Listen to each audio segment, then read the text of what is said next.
I would like to introduce our speaker of the day, Dr. Engle. If I want to introduce her for the talk, it will take another half an hour. But with given the time, I would like to keep it very short. She is one of the prominent figure in aquaculture industry. She have been serving in the aquaculture industry for more than 40 years as an academician, as a consultant. She was the director for Aquaculture Fisheries Center, University of Arkansas at Pine Bluff. She have marked a point in a lot of our fish course, not even fish course, the fishery graduates from India, starting from Praveen Nair. She has given chance to different of our fishery graduates for their higher studies. She is an economist by training, and she always try to stay with the farmers, try to keep a benefit to the farmers by looking at their production and how to make it efficient and how to make them sustain their business. And that's her goal always. And she is, even after retirement, she started a new consulting firm called Engle-Stone LLC, Aquatics LLC. And through the consultancy work also, she is making her presence in the industry. And she's been served as, I guess, multiple times as the president of World Aquaculture Society. And she also has served as editor for Journal of World Aquaculture Society. And she is the founder of one of the, I guess it's the only one in aquaculture economics and management. And it has gone really good in viewership and in citation wise since then. So after all, she was my advisor for my master's degree. Since then, she's been my mentor. She's my advisor and giving me advice in my career as well. And she, most of you know, Dr. Ganesh Kumar. Dr. Ganesh Kumar is also was a student and is currently also working with her in many different projects. So with that, I would like to introduce Dr. Engle to the stage. Dr. Engle, the mic is yours. Thank you very much for that very, very kind introduction. And thank you all to the organizers of AFS Talks for the invitation to speak here today. What I've been asked to talk about is a very, very broad topic in terms of what economics can do for your research careers. And I understand that some participants work more in aquaculture and other participants on the call today work more in fisheries biology. Since I work mostly in aquaculture, I'll be referring mostly to aquaculture, but many of the examples that I'm going to give are also relevant to fisheries biologists as well. So can you all see my screen right now? Can you see the slides just to make sure?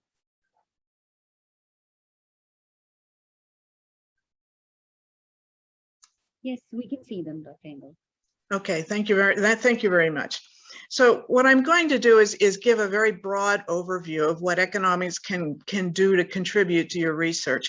Economics, of course, is a very, very broad discipline, and it covers many, many different areas, many, many tools and skills and other sorts of things. So it's a very, very broad topic, but I'm going to narrow this down and give a few examples of what incorporating an economics component into your research, what it can do to contribute to your research program, and specifically how to be a more valuable scientist. So I'm going to talk at sort of a broad level and offer just a few examples here this evening and today. But first of all, let me ask you to think about this. Think about the aquaculture or fisheries scientists that you have the greatest respect for in all the world or in history. Why is it that you respect that person? Is it really because they may have published more than 200 papers? At the end of the day, Does the number of papers that you've published really make a difference anywhere? Or is it because this individual that you have the greatest respect for is somebody who really made a difference in the world? Some differences are very large and others can be very small, but do you respect them because they've really made a difference? They've left this world a better place in some sort of way. I would argue that this latter one is what generates respect for different scientists. So if that's your goal, to make a difference in the world and to become one of those scientists who's well respected around the world, quite frankly, the results of the work that you do have to work in the real world, not just the laboratory. A laboratory is not the real world. The laboratory is where we isolate down and control for as many variables as we possibly can control for, and isolate to examine and measure the effects of individual variables. But to really solve a problem, you have to pull these different variables together into something that's really workable in the real world. And I'm going to try to argue here this evening that that's where economics can help and help to see which alternatives and which kinds of research results are likely to really make a difference in the real world and really work in the real world. I could spend literally hours talking about research studies and results that are statistically significant in laboratories, in aquaria, or in small research tanks that absolutely do not work in the real world. There's a lot of that. And so if we're really going to make a difference and help solve the major problems that our planet and our world is facing, we need to take our research to a level where it really does, and the solutions we come up with really work in the real world. And partnering with an economist and engaging and involving economics in what you do can be a very, very important assistance and help to you in doing so. Well, let's take a minute, because I believe most of the audience here today are more aquaculture scientists and fisheries scientists and natural resource scientists. Let's just take a minute to talk about what economics really is. It's not just about money, as many people believe. Money and value are the mechanisms and the metrics that economists use to put things on a common denominator, so we can add and subtract different sorts of things. But it's not just about money.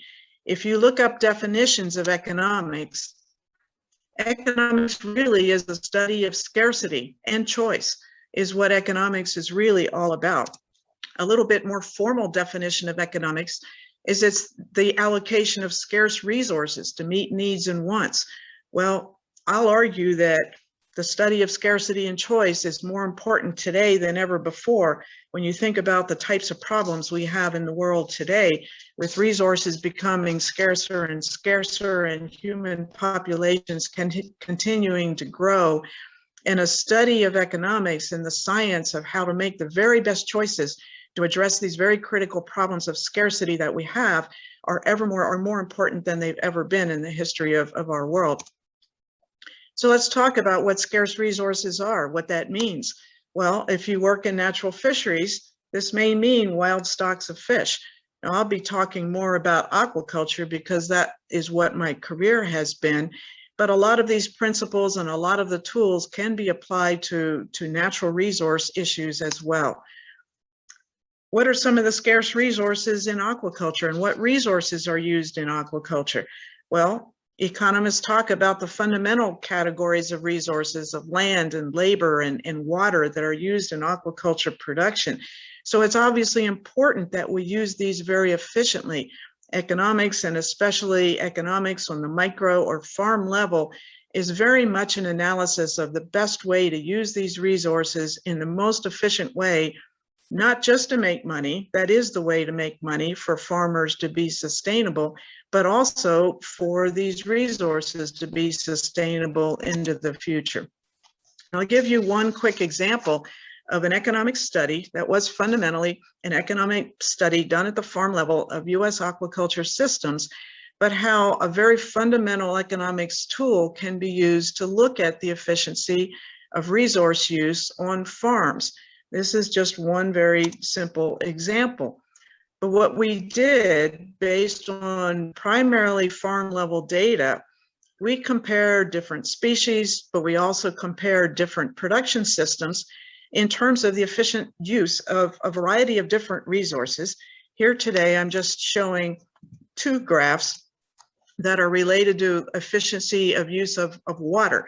And so the graph in the upper left-hand corner of your screen is comparing the efficiency in terms of water use, in terms of the kilos of fish produced per liter of water is a measure of efficiency across 4 different types of aquaculture production systems, of both extensive and intensive pond production, of raceway production of trout in the United States, and of recirculating aquaculture systems.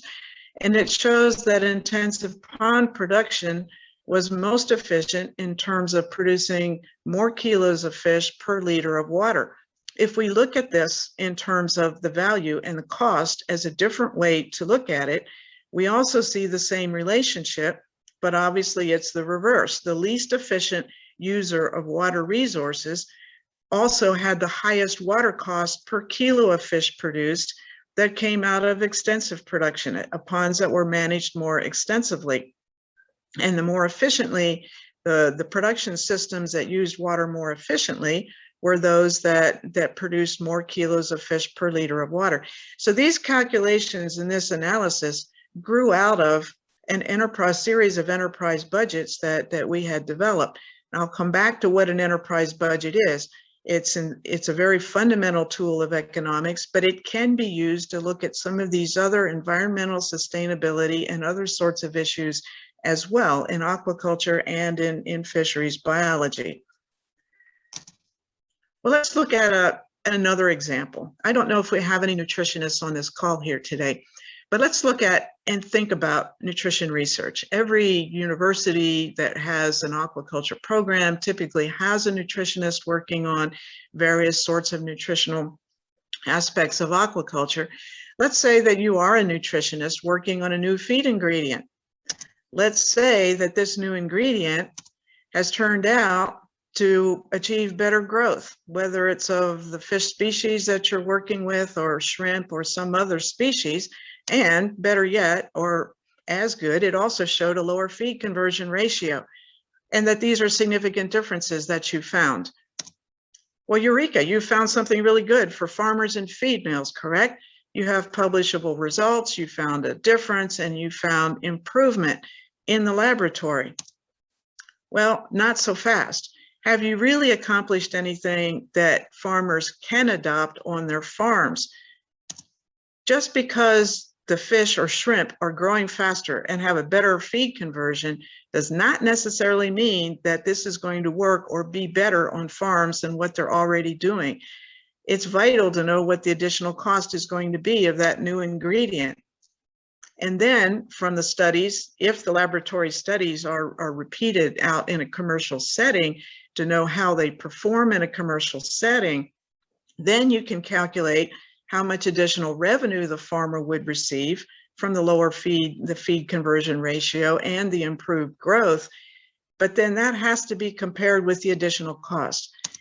And at the end of the day, it's that net result that's going to be important in terms of whether farmers can adopt this or not. And it's not a matter of farmers just choosing to do something or not. They really cannot afford to do something that's going to reduce their ability to generate enough revenue to support their family. So you have to know these additional things. I've seen over the years nutritional research that shows exactly what I pointed out as this generic example, but better growth and a lower feed conversion ratio. But if the additional cost of that feed ingredient is greater than the additional revenue, what that means is the cost goes up faster than the improvements in feed conversion and growth. If that's the case, farmers really cannot adopt it. It's not even a choice on their part to do so. So it's so important to have an economist involved in this work and look at it and know what the costs are and help you decide whether or not this is the way to go, or whether there's another ingredient that shows some good improvements, maybe not as much as the one that you found, but it's affordable for farmers to use and will improve economic outcomes on farms. That's the way that the process will go if we're going to improve efficiency on aquaculture farms across the United States. Well, let's talk about genetics. Let's say you're a geneticist and you've developed a strain of shrimp that is resistant to important diseases. Does that mean that someone is going to go out and invest a lot of money in a new hatchery to commercialize your new strain? I've heard researchers say that they should go and do that. But without an investment analysis to know whether that hatchery will be profitable or not, someone would be foolish to invest funds into a new hatchery or an existing hatchery to make the changes they would need to make to be able to adopt your new strain. And so this is something that we need to take into consideration. Well, let's talk about how we go about measuring whether something is profitable or not. Economics, as I said at the outset of this call, has many, many different tools. And so there are many tools to choose from, and I simply cannot get into all of them. But when we talk about production-oriented research, a fundamental tool is called an enterprise budget. Some of you have experience with these and some others may not, but this is a good tool to use if you can engage an economist in your projects and in your research. It's a good tool to use to evaluate and assist in your examination of the different kinds of problems that you're addressing in your research. Basically, what an enterprise budget does is to compare cost and returns in an average general kind of a way is what it does. Now, I'm going to give an example of some work that I did with some collaborators several years ago. This is an example of shrimp in Southeast Asia. The data that we used to develop enterprise budgets was based on farm data. Now, I could spend hours again talking about the importance of using farm data and collecting it. It's not easy. Anyone who's done it knows it's difficult. But unless we have real world cost frameworks, again, the economic analyses are very likely to be flawed. Any enterprise budget that's developed based solely on research information typically omits major costs and typically is misleading. And so it's very important to collect real world farm level data. This is a study that was based on a survey of 83 different farms. I'm just going to show you a couple of examples out of this that was done both in Vietnam and in Thailand several years ago.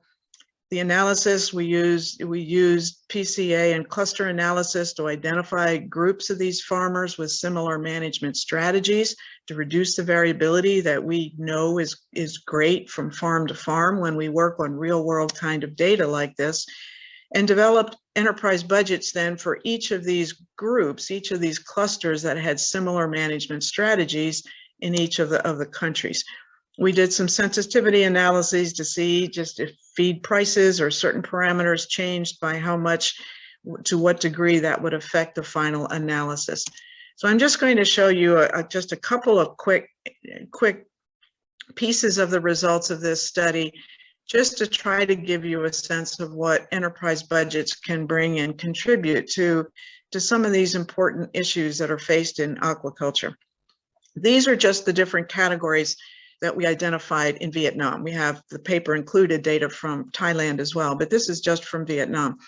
So we found that there were different levels of intensity in the respondents to our survey, and we also found that some farmers were using Penaeus monodon and others were using Vaname on their farms.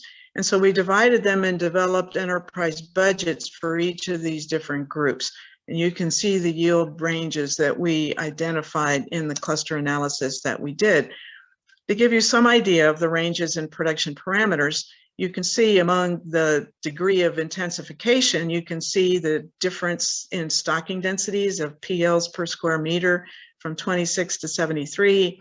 And obviously feeding rates varied, and the highest stocking densities required greater aeration and also generated greater yields. And most of these farms had about 2 crops a year, although there was some variation there as well. So obviously from a cost perspective, stocking more PLs, feeding more, aerating more will increase costs, of course, but greater yields mean greater revenue for any given price level. And so there's some important trade-offs to look at. There are some individuals who think that it's not correct to move towards greater intensification and advocate less intensive kinds of production, but others are advocating more for intensive production. Well, what I wanted to show is give you some idea of what is involved in an enterprise budget. And because this is an example from shrimp in Vietnam is the example that I chose to show you, but a good enterprise budget is very, very detailed. These were all of the cost categories that we found on farms in Vietnam. This is just one budget for one of those clusters. These kinds of costs are the costs that we call variable costs because they are the ones that vary with the amount of production. These are the kind of costs that people typically think of when we think of aquaculture production, the operational costs of purchasing PLs and feed and the various inputs. But a complete enterprise budget must also include other kinds of costs that we refer to as annual fixed costs. Some of these are not cash costs, but it's vital to consider these in the analysis of any kind of aquaculture production, because even though it's a non-cash cost, something like depreciation is a non-cash cost, but it represents the wear and tear and loss in value of all of the equipment and ponds and other facilities that must be considered, because at some point down the road, that equipment will have to be replaced and the ponds will have to be reworked at some point. If we don't account for that, our measure of profitability, which from an enterprise budget is the net returns on this budget, will be flawed and skewed and misleading if we do not account for these non-cash costs that will have to become and be a cash cost at some point down the road when equipment and facilities wear out. Now, one of the real useful things that an enterprise budget does is give us a break-even price. That's sort of an unfortunate term because it really is the cost of production. In this case, these are the Vietnamese dong per kilo is what that break-even price is, but it tells us really what the cost per unit of production is. A break-even yield is very useful to calculate as well, because it tells us in this case the yield of shrimp that would have to be produced just to break even, not to make any profit, but just to break even.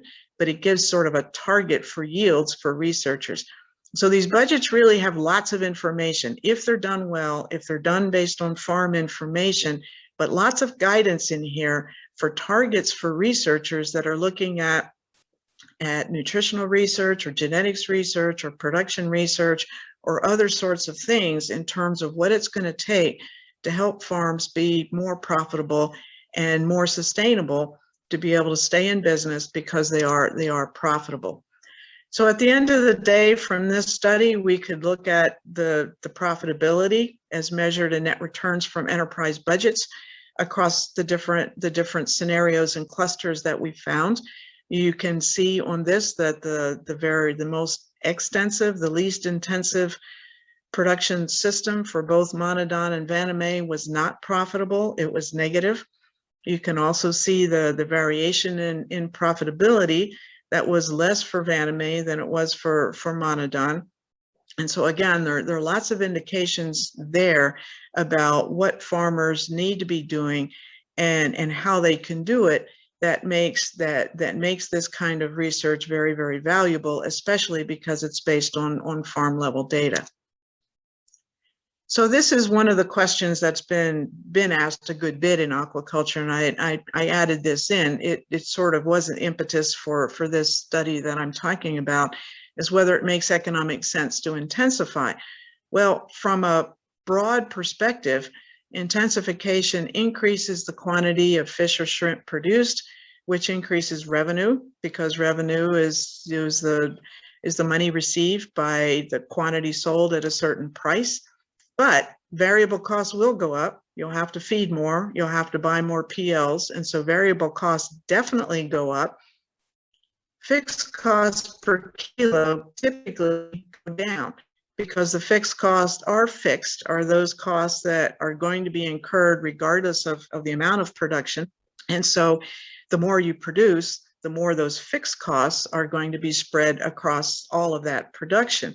So these are the economic incentives for intensification and for businesses to get either more intensive or to grow in size. And so as long as the system is managed efficiently, these fixed costs per kilo will go down up to a point.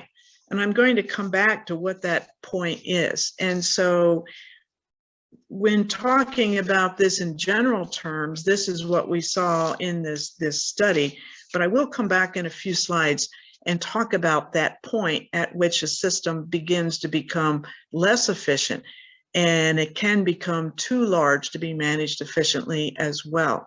So again, economics helps provide guidance throughout the entire process of asking these sorts of questions. Now, I mentioned sensitivity analysis. That is something else that economists are quite good at doing.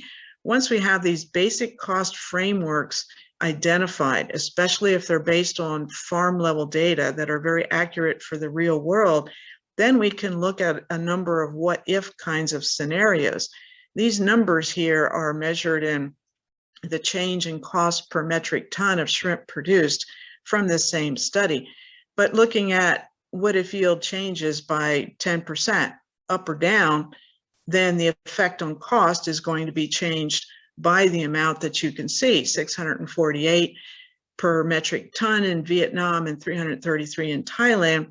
The same you can see with a sensitivity for every 0.1 change in the feed conversion ratio. You can see what the economic effect would be in terms of cost per metric ton. So again, enterprise budgets, if done well, can provide a tremendous amount of information and guidance. So maybe your study results do not show that the results of your particular study will be profitable on farms, but a sensitivity analysis will show you how much improvement is needed for it to become profitable as well. So again, working with an economist sheds all sorts of light on how to design follow-up studies that will be most useful. Was this particular study useful? Yes, it was, because it was funded by the World Wildlife Fund. They have a whole series of indicators as part of their certification, their sustainability certification program. And they were wanting to know which one of these is most important in terms of key incentives for farmers to adopt more sustainable production practices. Well, as it turns out, and based on other studies that Ganesh Kumar and others have done and have shown, is that farmers adopt things that make economic sense to them. They have to do that, because if they cannot survive economically, their business is not sustainable. Well, which of these measures had the greatest effect on economics? It was feed conversion and production in terms of tons per hectare and survival.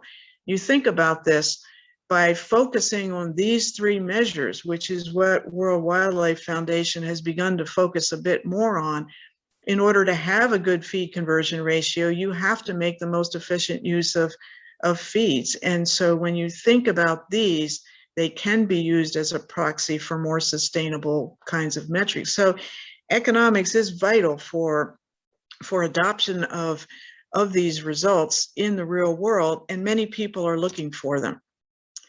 Now, I mentioned that I'm going to come back to at what point do efficiencies increase with either intensification or of increased scale of an operation. Well, economists talk about economies of scale, and we do know that there are economies of scale in aquaculture production. What economies of scale mean is that the cost per kilo goes down with greater quantities of kilos of output produced up to a point. And so you can see on the left-hand side of that curve, as it's declining, that's showing economies of scale. This graph that's showing the long-run average costs for whatever product we're talking about, whether it's fish or shrimp, then levels off at a point where it doesn't matter which scale you operate at between those dotted lines.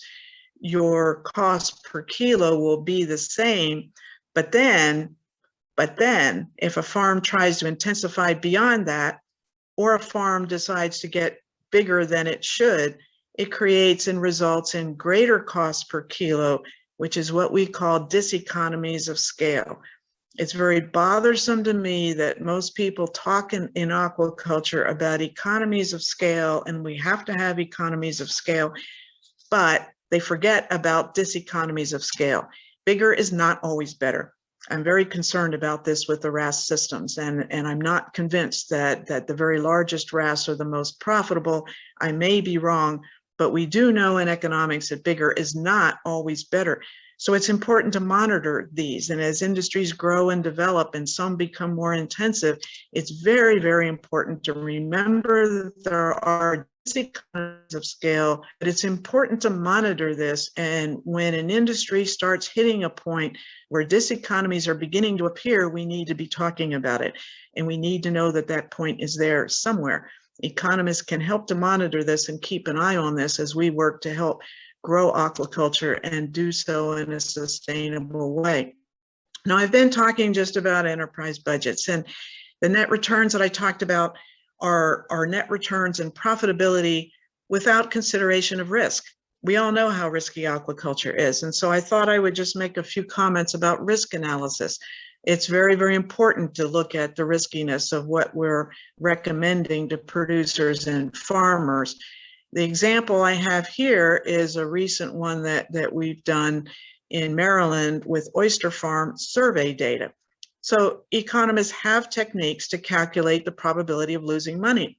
And without going into accounting versus economic net returns, the economic net returns essentially are the most accurate measure because they include non-cash costs, the accounting returns. The accounting returns do not include, or only include cash costs. So if you look at this, the probability of losing money was greatest on the very small scale traditional bottom culture oyster farming system, and on the larger one of greater than 200 bushels across the farm of the traditional system was the lowest risk in terms of the probability of making money.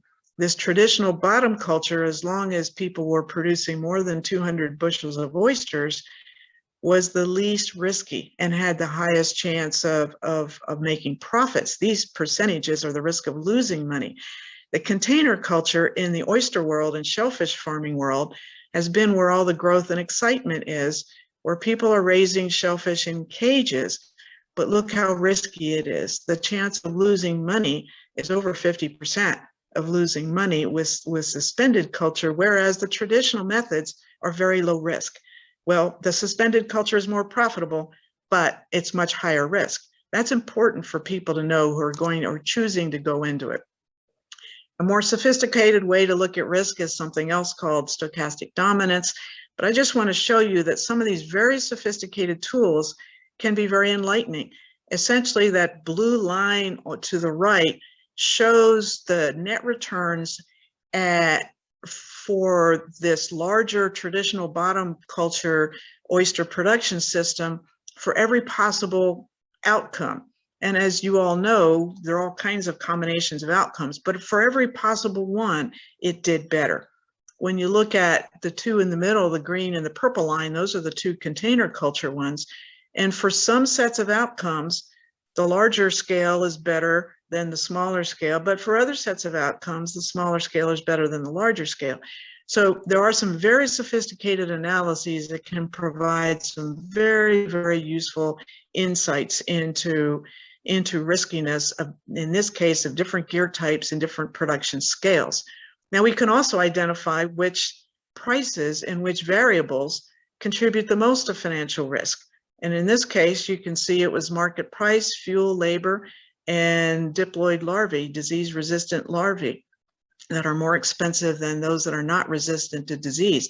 But knowing which variables contribute the most to risk then give us ideas and suggestions for research to try to reduce the variability and riskiness of some of those particular kinds of actions.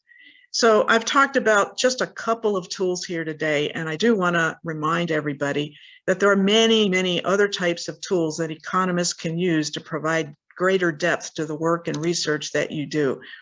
On the production side, there are very sophisticated tools to look at efficiency analyses that can be very, very useful and helpful as well.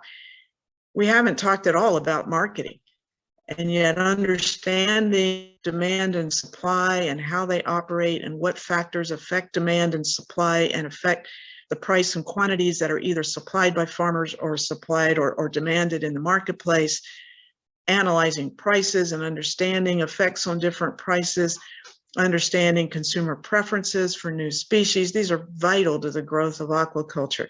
And there's no time to get into these sorts of things here today. Trade issues are vital and important around the world, more important than ever, as we've seen seafood trade in the last couple of decades just expand astronomically across the world, because it's possible to ship fish and shellfish all around the world, in some cases live product around the world these days. So it's a whole other area of economics where economists can contribute. And economics contributes to ecological and environmental issues as well. There are entire branches of economics that specialize in environmental economics and ecological economics that are slightly different. And so for those who work in fisheries and natural resource issues, there are entire skills of skill sets that economists have to be able to estimate the value of maintaining healthy stocks of fish, or estimating the value to future generations of conserving biodiversity and other sorts of things. So economics provides and brings many, many different types of skills. So at the end of the day, let's come back to this question. What is it that you as a scientist want to be known for? Is it really just the number of publications you have? Is it really the dollars of grant funding? Is that what people are going to remember you for? Or is it the number of citations in Google Scholar? For me, the greatest satisfaction is when I visit a farm and I see that the farm is doing something that our research showed as being better for them to have done. And it worked, and it made them more efficient, and it made them be able to farm better and to be able to support their families better than before. To me, that's the greatest satisfaction that I have across my career. Partnering with an economist to work on these important issues that you all are working on is the way to make a real difference in the real world. And along the way, guess what happens to your metrics? If you do this and you partner with economists, your numbers of publications will go up, the dollars of grant funding will go up, and your citations will go up. Why? Because the work, that kind of work, is important. If it works in the real world and you develop a reputation for your work working in the real world, then all of these other things come along as a result of that. Thank you very much this evening for your kind attention. And I'm happy to try to answer any questions that you might have. Thank you very much. Thank you, Dr. Engle, for the excellent talk. And this is one of your highlight I still remember from the aquaculture economics class I take with you. So thank you. I guess, like, we could share some of this economic idea to our scientific community. Before going to the discussion or leave the party, I would like to give you to tell us that, if you could give us a feedback about today's talk, that would be great. The link for the feedback form will be provided in the chat box. So please take your time to give us a feedback on that. And also, I would like to try one more time with Ajit Raj, if you could come up with that education initiative that AFS Talk is going to make in near future. If you can unmute yourself and then talk about the initiative before the question and answer, that would be great. Yes, thanks, Pradesh. Am I audible? Yes, you are. Hello. Yes, you are. Okay, so thanks, Pradesh. So today I'm going to talk about a new platform that we are going to initiate under this larger umbrella, the AFS Talk. So myself, I am Ajit Raj. I'm a volunteer who works with AFS team. I'm also a proud alumni of BFSC program.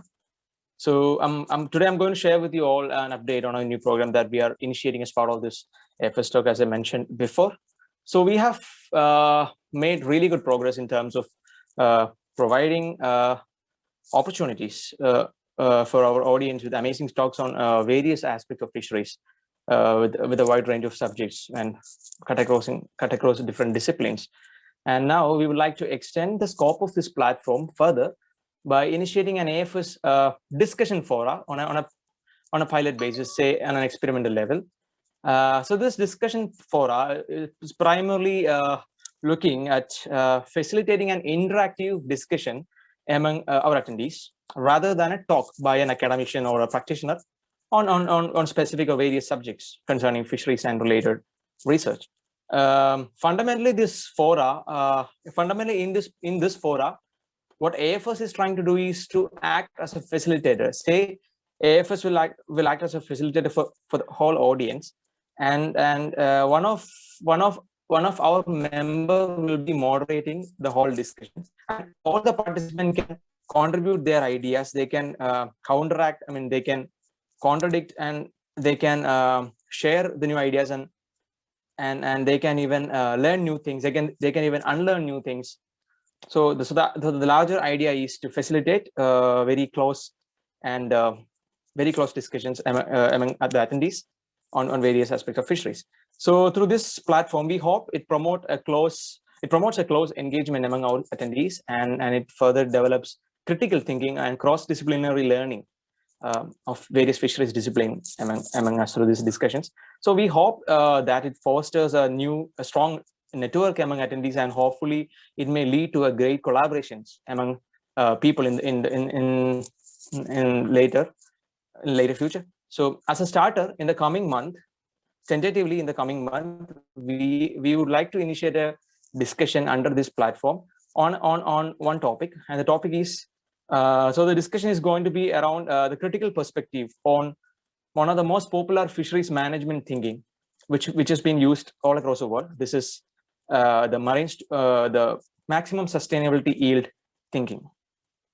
So through this discussion, we are trying to bring in both historical, technical, and critical analysis of this larger idea called maximum sustainable yield way of looking the use of maximum sustainable yield paradigm, fisheries management paradigm for the larger management of fisheries. We'll try to interact with attendees by circulating a paper which actually reflect on the historic perspective of how this particular idea called MSY evolved in the world. What is the political significance, and how did it evolve in a certain historic context, specifically for the fisheries management. And also we'll get into some of the technicalities and the larger dominant narrative what currently persists on this idea of MSY. So yeah, so we are looking forward to that. So we will hopefully we will be circulating this paper, the particular paper on MSY soon, and I hope the board members will take it up further, and we will come out with a notification regarding the discussion in a few weeks of time. Thanks. Thank you, Ajit. Thank you for the introduction. So moving back to our discussion part, the platform is open for questions. I would like to ask everyone, if you have a question, please put it on the chat box. I saw a couple of questions there. Jose Anthony said a wonderful talk. Thank you, Jose Anthony. Dr. Ganesh Kumar is asking, Dr. Ganesh Kumar, do you want to unmute yourself and then ask directly to Dr. Engle? Pratish, I don't know whether I'm audible. Yes, you are. Yes. Oh, okay. Dr. Engle, that was an excellent talk for young folks.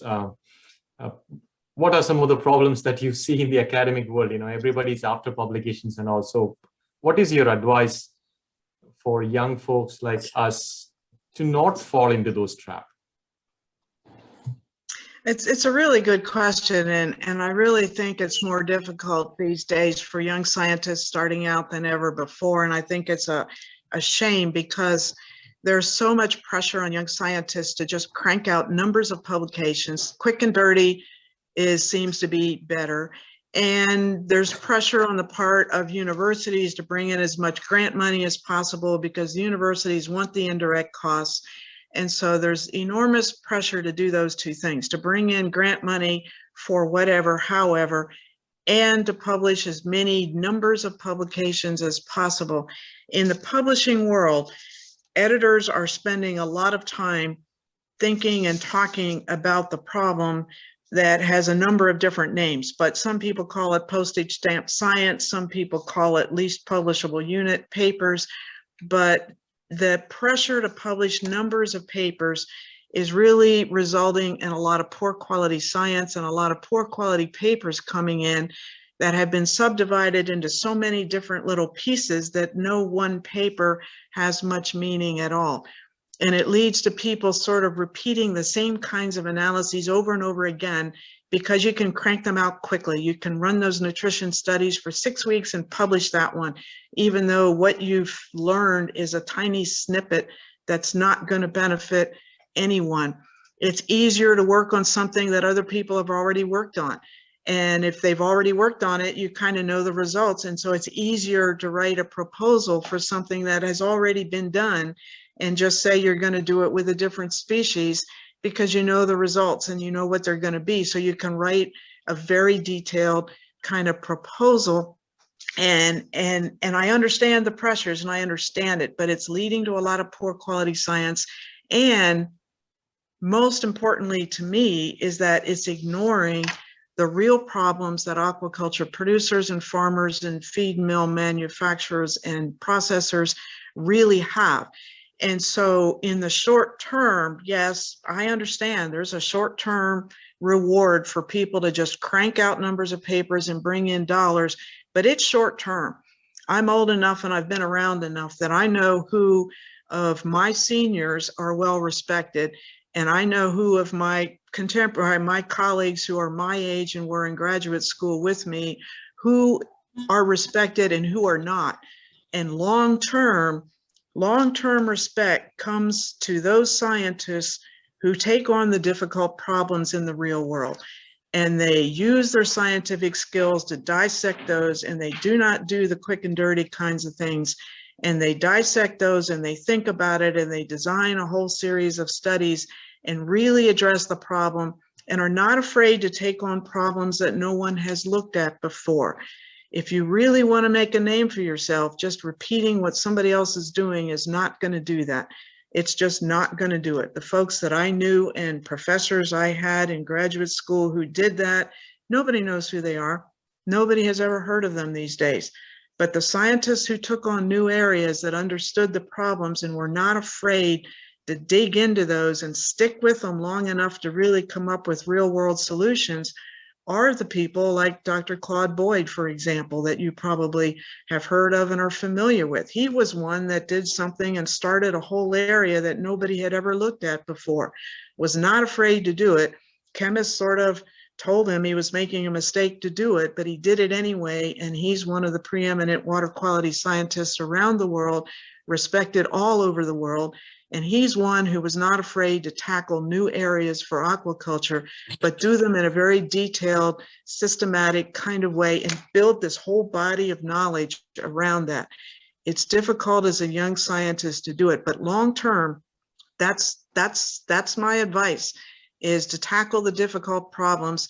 And yes, you need to pay attention to numbers of publications, but just don't fall into the trap of copying other people and doing things solely for the sake of a quick and dirty publication, especially if you know it's not well done. Don't do that.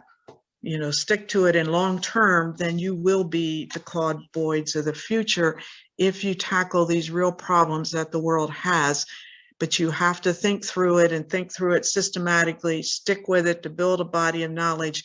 Then you can write books and then you become well known when you do that. It's the more difficult path, but it is the way to help the world. It's the way to develop your own reputation. a positive reputation. Thank you, Dr. Engel. I mean, you well said that. That's some of the issues that we are also facing. Thank you. I hope this answer Dr. Ganesh question, right, Ganesh? Yes, sir. Yes, Okay, ma'am. thank you. So moving on, we have Ajit Raj have a question for you. Ajit is asking, how do you look at the scope principles of behavioral economics in improving farm income and efficiency? Well, that's a good question, and it's an important question, because if you're not paying attention to what's going on farms and how farm managers and owners make their decisions, then it's difficult to design and direct your research towards those kinds of issues. And it is very important to understand what motivates farmers and what drives them. And the way to do that, I believe, is to listen carefully to farmers. I know that I was fortunate that my father brought us up and taught us that we have a lot to learn from everybody, and not just from people that were better educated than we were, but there was always something to learn from every individual you meet as you go through life. And it's something that I've found to be true. And so, for example, there are many people that criticize what farmers are doing, but they don't understand why they're doing it. And when I graduated from Auburn University, for example, there were certain recommendations about how to feed catfish that when I went to Arkansas and started visiting catfish farmers and asked what they were doing, they were not following those recommendations at all. Some of the researchers that made those recommendations thought the farmers were being foolish and not paying attention. But the more I listened to farmers of why they were doing it and why they were making decisions, there were some very important reasons that were related to cash flow and observing the behavior of fish in large-scale commercial scale ponds that really made a lot of sense. And we designed some studies to test those things. And lo and behold, what the farmers were seeing and what they were doing was better in terms of the bottom line on their farms.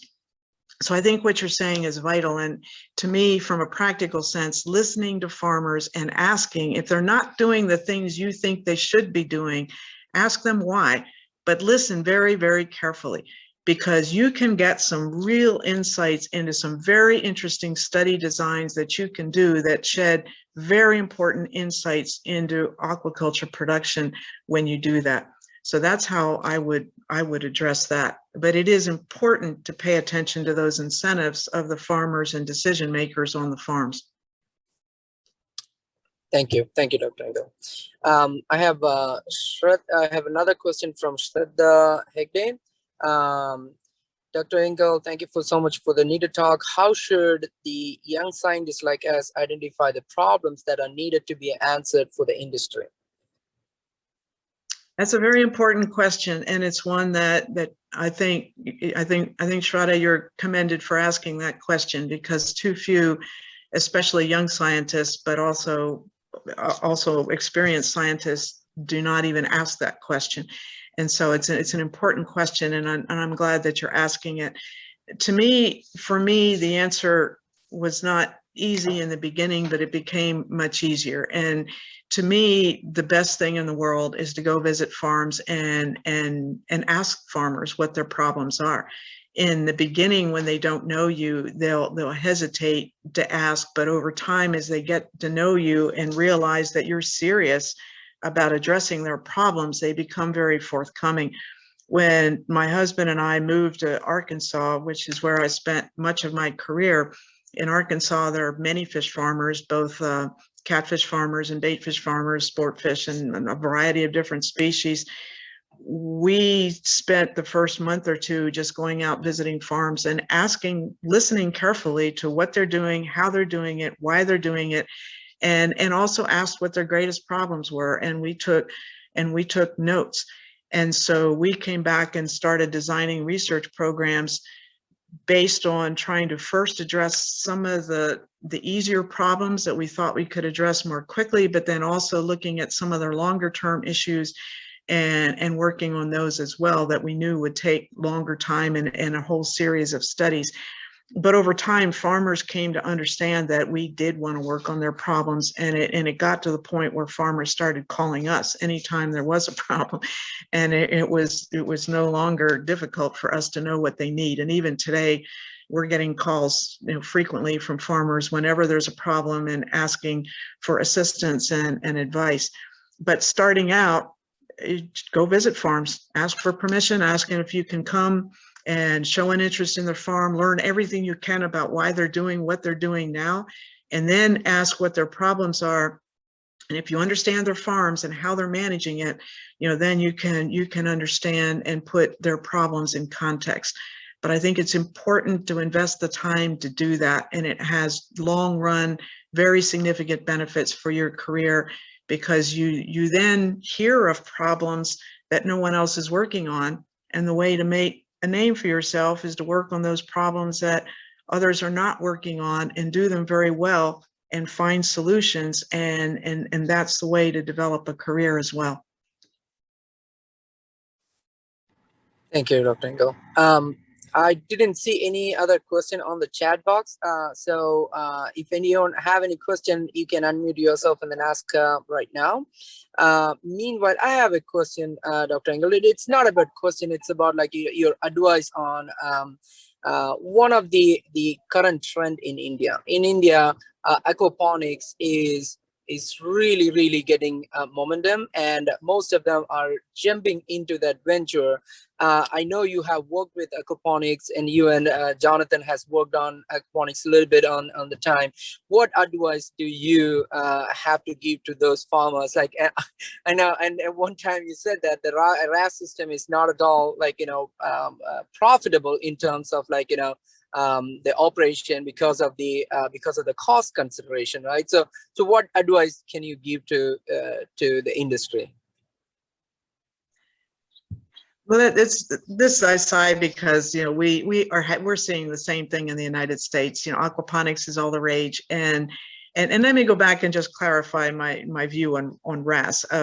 There are profitable RAS systems, and Virginia has a big one that's been profitable for more than 20 years. It's Blue Ridge Aquaculture. They control their costs. They've figured out how to manage it well and manage it very, very efficiently. It's possible to be profitable, but it's difficult, and the costs are high, and there's a lot of labor. So for anybody getting into any kind of business, obviously the thing they need to do is to do a business plan and look at it very, very carefully on paper and try to really think it through. With aquaponics, the difficulty in studying aquaponics in the US has been that so many go out of business so quickly. And so as soon as you get a list and you start trying to talk with them and interview them, you find out that most of them have already gone out of business. And so that tells you a lot. There was one survey that showed in the US again, of the people who have gone into aquaponics within 5 years, about half of them switched to hydroponics and dropped the fish portion altogether. And then a very small percent stayed in aquaponics, and the rest went out of business, often very quickly within a couple of months. I think that says the world about aquaponics. I think that it's possible to be successful in aquaponics, but I think it's very difficult. And I think it's very difficult because you're trying to, whenever you're raising, in order to be profitable, let me go back, you have to use all of your resources very, very efficiently. You have to optimize that production system, whether it's a pond system or it's a RAS system or anything. As soon as you're raising two different crops that are interrelated, how do you optimize both of them? But those crops are going into different markets, and so you have different cost structures, different prices. The economics are different of those two different crops, and when they're tied together, how do you optimize them? And so some of the aquaponics, most of the aquaponics systems going in are decoupled, number one, so that they can be operated with the plants managed separately from the fish. That gives you better control to try to optimize each of those in order to be successful, is one thing. But the reality is, in all of the economic studies I've done, and what the little bit that we've looked at, is that the fish are generally not profitable in aquaponics. They're a drain on the system. The profits are in the plants. And so if somebody just really is committed to keeping the fish around, they just need to understand that the fish part of it are generally not profitable. And it's the plants that drive the profitability of the system. So people need to know that. And so they need to decide how important it is to them for whatever ideology they have or whatever views they have of the world, how much they're going to put up with the fish part that typically is not profitable and drains the profits of the system. Now, aquaponics works fine as a hobby on a small scale in schools and other things, and people who want to do that and are not trying to make a living from it, that's fine. And people are free to do what they want to do. But to make a living from aquaponics is very difficult for the reason that I just said. Typically, the fish portion is not profitable. And every study I've seen so far has shown that when you really look at that separately. So it's important to be quite honest with people about that and what that means, and people will go and make their decisions following that. Okay, thank you, Dr. Engle. I have one more question in the chat by Deepak.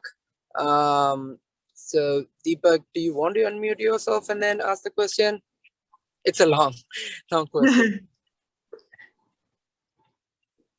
Yeah, I just read out the question. So some farmers or fishers can be very non-cooperative when approached to understand the real-world problems.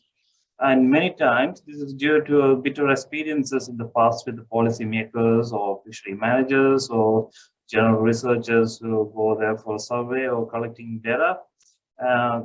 What would be your advice to youngsters in such a context when they try to develop a relationship with the fishers, or develop a stakeholder engagement to solve a real world problem? Well, that's another really good question, and it really comes down to trust and confidence, and it's actually quite common.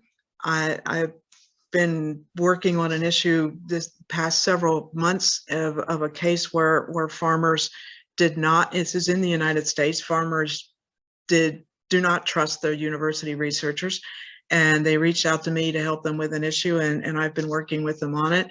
But they absolutely do not trust the university research and extension community. They don't trust the policymakers, and they have good reason for that.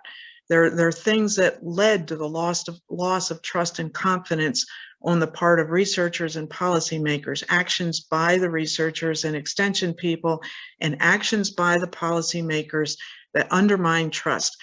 And so you're really talking about having to gain the trust and confidence of farmers and fishermen. When you try to do that, there are a couple of things that are really important.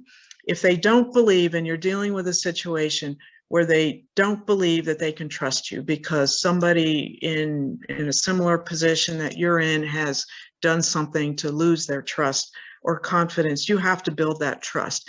And so there are a couple of things that are really important. So you would have to demonstrate that you're serious about helping them and serious about listening to them, because and there's, back when in classes in extension, they used to talk about building that trust and developing that relationship with stakeholders by meeting what were called felt needs. Felt needs are the needs that the farmers express. And so what are their most important problems and needs? And if you address one of those, you take a step towards gaining their confidence because you've shown that you've helped them in some kind of way. When I'm reaching out to interview a farmer that I've never known, I give them something, I send them something, I send them some information or results of some study that I think might be useful to them, but trying to do something to help them solve one of their problems. So I think the first step is to find out what they see as their problems and figure out what you can do to try to assist with that problem, whatever it is, and start to build that trust. So when you're talking about real world problems, I'm assuming you're talking about sort of these broader global problems of the environment or other kinds of things. But if you develop that trust and confidence, and then you approach them saying, you know, if you're continuing to use this chemical in your country and that chemical is prohibited in the country you're exporting to, that's not a good thing. If they trust you and have confidence and you've built that relationship, they'll listen to you. I've been in this position, and they'll listen to you if you've developed that trust and confidence. But you have to do that first. And listening to their needs and then trying to address those through research or by providing information is the first step towards doing it. It's very important to be honest, and it's important to have personal integrity when you do this, not just tell them what they want to hear, but to be honest. I've been in a situation any number of times where research results were not what farmers wanted to hear. But as long as you're honest and willing to discuss the limitations to the study, in many of those situations, farmers would say, yeah, well, you're telling us you saw this, but you know, you didn't look at this, this, this, or this. Well, it was true. In any study, you limit variables, you look at certain things. So we would design a follow-up study and look at this, this, this, and this, and the other variables that farmers pointed out, rightly so, that we had not addressed. And we followed up. And so that showed farmers that we were committed to working on their problems. And when they pointed out limitations to the study, we did follow-up studies to address those additional variables.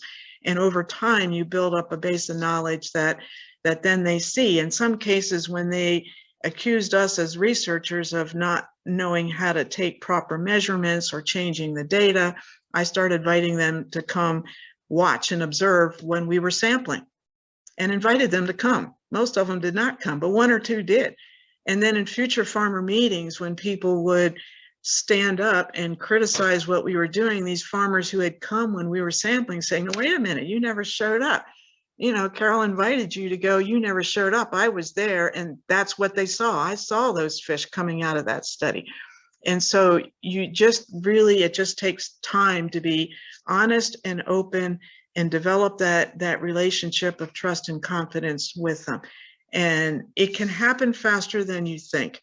But when you're dealing with that kind of situation, you have to be the one that shows those different characteristics, the willingness to do it, the commitment to doing it, but you have to be honest about the research results and the limitations of the study and develop an honest, open dialogue with them.